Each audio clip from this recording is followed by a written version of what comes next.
Bihar board 2023 में आने वाले संभावित प्रश्न और उनके उत्तर। पहला हम लोग देखने वाले हैं इस वीडियो में आहार श्रृंखला क्या है, यह कितने प्रकार का होता है। दूसरा, एक संकरण क्रॉस तथा द्विसंकरण क्रॉस का जीनोटाइप तथा फिनोटाइप क्या है। तीसरा है रेड डाटा बुक से आप क्या समझते हैं, रेड डाटा बुक क्या है।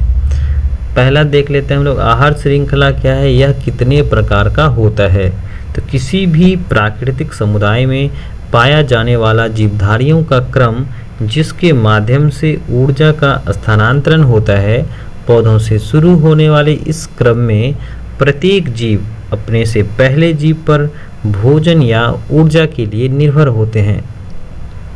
एक जीव दूसरे जीवों में आहार ऊर्जा के स्थानांतरण की श्रृंखला वह बिंदु या स्तर जिस पर एक जीव दूसरे जीव में ऊर्जा का स्थानांतरण होता है, ट्रॉफिक लेवल या पोषी स्तर कहलाता है। एक पारिस्थितिक तंत्र में ऊर्जा का एक पथीय यानी यूनिडायरेक्शनल प्रभाव जिसमें कि स्थित श्रृंखलाबद्ध तरीके से जुड़े जीवों के द्वारा होता है। जीवों की इसी श्रृंखला को हम लोग आहार श्रृंखला या फूड चेन कहते हैं। आहार श्रृंखला का प्रत्येक चरण एक पोषी स्तर बनाता है। उत्पादक जैसे हरे पौधे सौर ऊर्जा का प्रग्रहण करते हैं। उत्पादक को प्राथमिक उपभोक्ता यानी शाकाहारी जंतु खाते हैं। फिर शाकाहारी जंतुओं को द्वितीयक उपभोक्ता जिसे हम लोग मांसाहारी जंतु कहते हैं वो खाते हैं। और फिर इन्हें उच्चतम श्रेणी के मांसाहारी जंतु जिसे हम लोग तृतीयक उपभोक्ता के रूप में भी कह सकते हैं के रूप में खा सकते हैं। इस प्रकार भोजन के रूप में ऊर्जा का प्रवाह एक जीव से दूसरे जीव में सदा एक पथीय दिशा में होता है और यही आहार श्रृंखला कहलाता है। अगर हम लोग इनके टाइप को देखें तो आहार श्रृंखला के एक प्रकार यानी टाइप्स ऑफ फूड चेन, तो पहला है चारण खाद्य श्रृंखला ग्रेजिंग फूड चेन। यानी चारण खाद्य श्रृंखला में प्राथमिक उत्पादक से यानी प्रोड्यूसर से लेकर शाकाहारी जीवों से लेकर के मांसाहारी और मांसाहारी से लेकर के सर्वोच्च मांसाहारी तक खाद्य श्रृंखला का विस्तार होता है।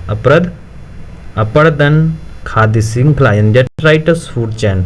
अपर्दन खाद्य श्रृंखला में मृत कार्बनिक पदार्थ से शुरू होकर मिट्टी में से अपरद खाने वाले जीवों और अपरद भक्षी जीवों पर आश्रित रहने वाले जीवों तक फैली रहती है। दूसरा है एक संकरण क्रॉस तथा द्विसंकरण क्रॉस का फिनोटाइप एवं जीनोटाइप रेशियो बताएं। तो पहला है मोनोहाइब्रिड क्रॉस का जो है फिनोटाइप रेशियो जो होता है वह 3:1 3:1 होता है। दूसरा है कि एक संकरण क्रॉस का जो है क्या है, जो जीनोटाइप रेशियो है, जीनोटाइप रेशियो जो है वो होता है 1:2:1।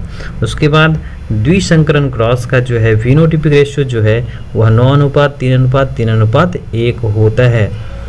द्विसंकरण क्रॉस का जो है जीनोटाइप रेशियो जो है वह होता है 1:2:2:2:4:1 2:1 एंड 2:1। आप ऐसे याद रख सकते हैं 122 41 21 21।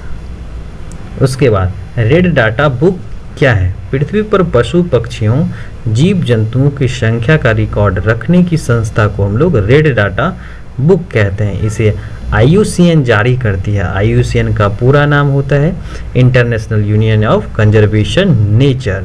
इसका मुख्यालय जो है वह स्विट्जरलैंड में है।